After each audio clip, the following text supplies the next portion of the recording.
ఓం నమ శివాయ. అందరికీ నమస్కారం అండి. ఈ నెల 19 డిసెంబర్ 19వ తేదీన చివరి అమావాస్య వచ్చింది. అంటే ఈ అమావాస్యతో ఈ 2025 సంవత్సరం పూర్తయిపోతుంది అని అర్థం అన్నమాట. అలాగే ఈ అమావాస్య శుక్రవారం వచ్చింది. అమ్మవారికి ఇష్టమైన రోజు, లక్ష్మీదేవికి చాలా ఇష్టమైన రోజు. కాబట్టి మీరు ప్రతి ఒక్కరు కూడా తప్పకుండా ఇంటి గుమ్మానికి ఈ మూట కడితే చాలు, లక్ష్మీదేవి తిష్ట వేసుకొని కూర్చుంటుందన్నమాట. మన జ్యోతిష శాస్త్రాల్లో ఎంతో ప్రాధాన్యత ఉంటుంది ఈ అమావాస్యకి. కాబట్టి ఇంటి నిర్మాణ విషయంలో వాస్తు తప్పనిసరిగా పాటించాలి. లేదంటే మీ కుటుంబంలో సమస్యలు ఏర్పడతాయి. ఇంటి సింహద్వారాన్ని అదృష్ట ద్వారంగా పరిగణిస్తారు. ఎందుకంటే మన ఇంటి గుమ్మం ద్వారానే దేవతలు మన ఇంట్లోకి అడుగు పెడతారు. కాబట్టి మన ఇంటి సింహద్వారానికి తప్పనిసరిగా కొన్ని వాస్తు యంత్రాలను కట్టుకోవాలి. అప్పుడు మాత్రమే జీవితంలో అభివృద్ధి చెందుతారు. మీ కుటుంబానికి ఆయురారోగ్యాలు, అష్టైశ్వర్యాలు కలుగుతాయి. ఇంటి సింహద్వారానికి ఎలాంటి వస్తువులు కడితే మీకు అదృష్టం, ఐశ్వర్యం కలిసి వస్తుందో ఈ వీడియోలో మనం తెలుసుకుందాం.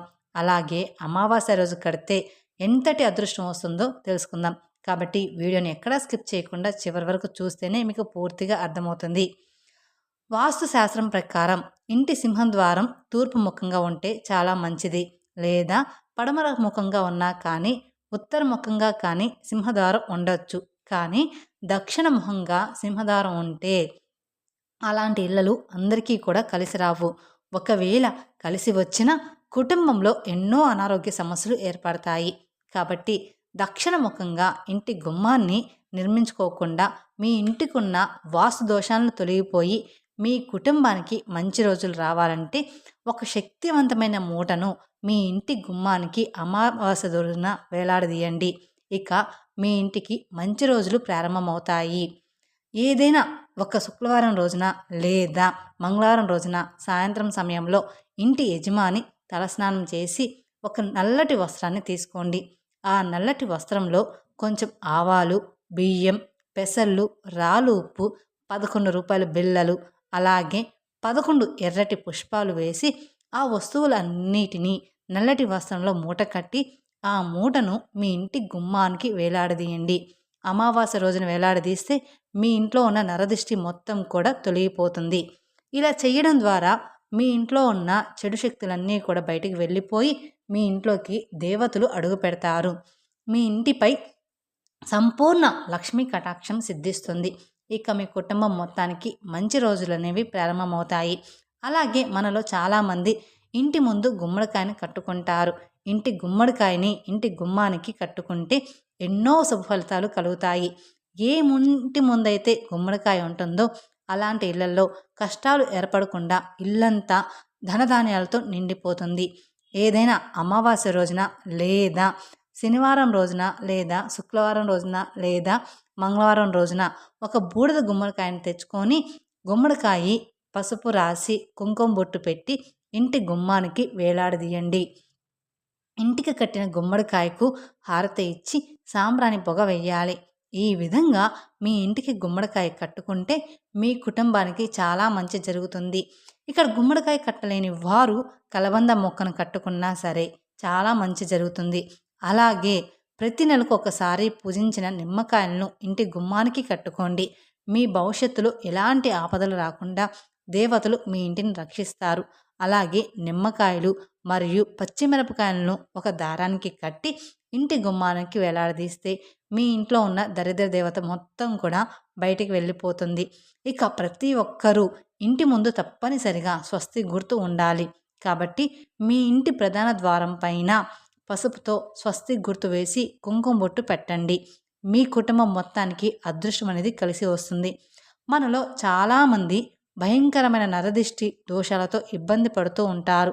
ఎదురింటి చెడు కళ్ళు మన ఇంటిపైన పడితే మన కుటుంబంలో ఎన్నో సమస్యలు ఏర్పడతాయి. కాబట్టి జిల్లేడు మొక్క వేర్లను తెచ్చి ఆ చెట్టు వేర్లను నల్లదారానికి కట్టి మీ ఇంటి గుమ్మానికి కట్టుకోండి. ఇది మీ ఇంటిని రక్షణ కవచంలా రక్షిస్తుంది.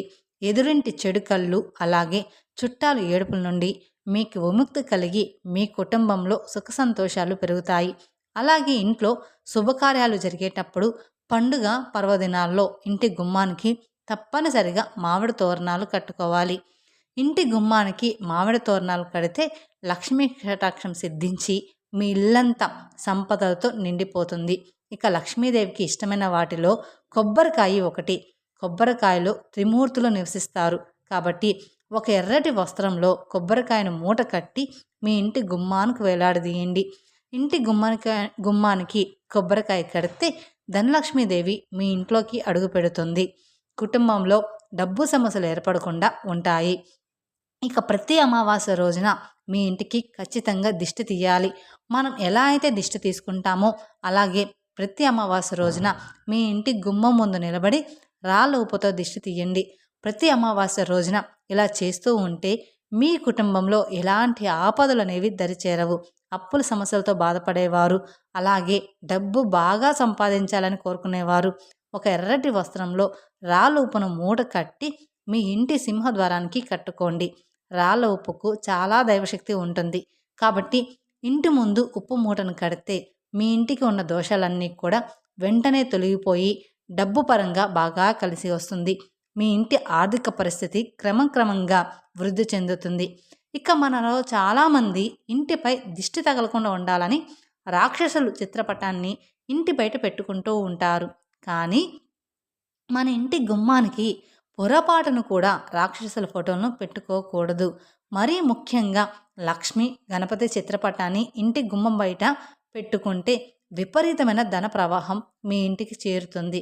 ఎవరైతే దీర్ఘకాలిక అనారోగ్య సమస్యలతో బాధపడుతూ ఉంటే అలాంటి వారు ఇంటి గుమ్మానికి వేపాకులను కట్టుకోండి.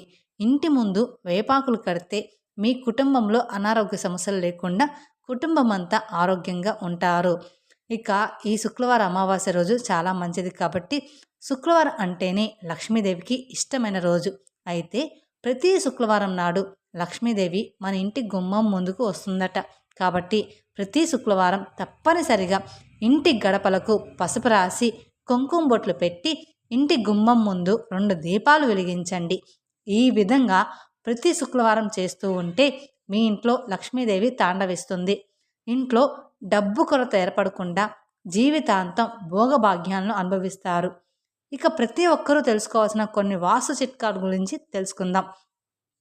వాస్తుశాస్త్రం ప్రకారం ఇంటి సింహద్వారానికి ఎదురుగా మెట్లు ఉండకూడదు. గుమ్మానికి ఎదురుగా మెట్లు ఉంటే మీ ఇంటికి తీవ్రమైన వాస్తు దోషం ఏర్పడుతుంది. అలాగే సింహద్వారానికి ఎదురుగా లిఫ్ట్ కూడా ఉండకూడదు. మెట్లు ఎక్కేటప్పుడు ముందుగా కుడి కాలను మెట్లు మీద పెట్టి ఎక్కాలి. అప్పుడు ఎలాంటి వాస్తు దోషాలు ఉండవు. అదేవిధంగా బేసి సంఖ్యలో మెట్లు ఉండాలి. అలాగే ఇంటి గుమ్మానికి ఎదురుగా బురద గుంటలు గోతులు ఉండకూడదు. అలా ఉంటే మీ ఇంట్లో సుఖ సంతోషాలు అనేవి ఉండవు. అటువంటి ఇళ్లల్లో నవ్వుల కన్నా కూడా ఏడుపులే ఎక్కువగా ఉంటాయి. ఇంటి ముందు కాలువలు కూడా ఉండకూడదు. అలాగే మన ఇంటి ద్వారానికి ఎదురుగా ఆలయం కూడా ఉండకూడదు. ఒకవేళ ఉంటే మీ కుటుంబంలో వంశాభివృద్ధి ఉండదు. అలాగే గుమ్మానికి ఎదురుగా పెద్ద పెద్ద స్తంభాలు ఉండకూడదు. గుమ్మానికి ఎదురుగా స్తంభాలు ఉంటే ఆ ఇంట్లో ఉన్న మహిళలకు ఎల్లప్పుడూ అనారోగ్య సమస్యలు ఏర్పడతాయి. ఇక ప్రతి ఒక్కరి ఇంటి ముందు తప్పనిసరిగా తులసి కోట ఉండాలి. ఇంటి ముందు తులసి కోట ఉంటే మీ ఇంటిపై సమస్త దేవతలు ఆశీర్వాదం ఉన్నట్లే. ప్రతి ఒక్కరూ గుర్తుపెట్టుకోవాల్సిన విషయం ఏమిటి అంటే ఇంటి సింహద్వారం తలుపు వేస్తున్నప్పుడు లేదా తీస్తున్నప్పుడు ఎటువంటి శబ్దం రాకుండా జాగ్రత్త పడాలి.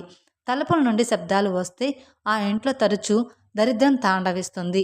కాబట్టి తలుపుల నుండి శబ్దం రాకుండా జాగ్రత్త తీసుకోండి. అయితే ప్రస్తుత రోజుల్లో చాలామంది చెక్కతో చేసిన తలుపులను నిర్మించుకుంటున్నారు. అయితే 2 చుక్కలు నూనె కలిపి సింహద్వారం తలుపును నిర్మించుకోండి. దీనివల్ల ఇంటి యజమాని ఆరోగ్యం దెబ్బతినకుండా ఉంటుంది. కాబట్టి ఒక తలుపు మాత్రమే మీ సింహద్వారానికి ఉండేలాగా చూసుకోండి. ఇంటి తలుపు తెరవగానే ఎదురుగా బూడిద కనిపించకూడదు. దీనివల్ల విపరీతమైన ధన నష్టం ఏర్పడుతుంది. అలాగే మీ ఇంటి సింహద్వారం పైన చెట్లు నీడ పడకూడదు. సింహద్వారం పైన చెట్లు నీడ పడితే మీ కుటుంబంలో అనారోగ్య సమస్యలు దురదృష్టులు ఏర్పడతాయి. అలాగే ఇంటి గుమ్మానికి ఎదురుగా చెప్పులు చెత్తబుట్టలు కూడా ఉండకూడదు. వీటి వల్ల మీ ఇంటికి అప్పులు పెరుగుతాయి. ఇంటి ప్రధాన ద్వారం విషయంలో ఇలాంటి చిన్న చిన్న నియమాలను పాటిస్తే మీ ఇంటికి అఖండ రాజయోగం సిద్ధిస్తుంది.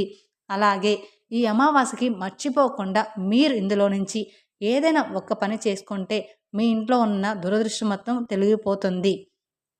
తెలుసుకున్నారు కదండి. అలాగే చిన్నపిల్లలకి ఖచ్చితంగా దిష్టి తీయండి. మర్చిపోకుండా ఇందులో నుంచి ఒక్క పనైనా చేసుకుంటే లక్ష్మీదేవి మీ ఇంట్లో తిష్ట వేసుకొని కూర్చుంటుంది. మీకు అంతా కూడా మంచి జరుగుతుంది. ఈ వీడియో కనుక మీకు నచ్చినట్లయితే మరికొందరికి షేర్ చేయండి. అలాగే మొదటిసారి మీరు మా ఛానల్ చూస్తున్నట్లయితే మా ఛానల్ సబ్స్క్రైబ్ చేసుకొని నన్ను సపోర్ట్ చేయండి. Thank you for watching my video. ఓం నమః శివాయ.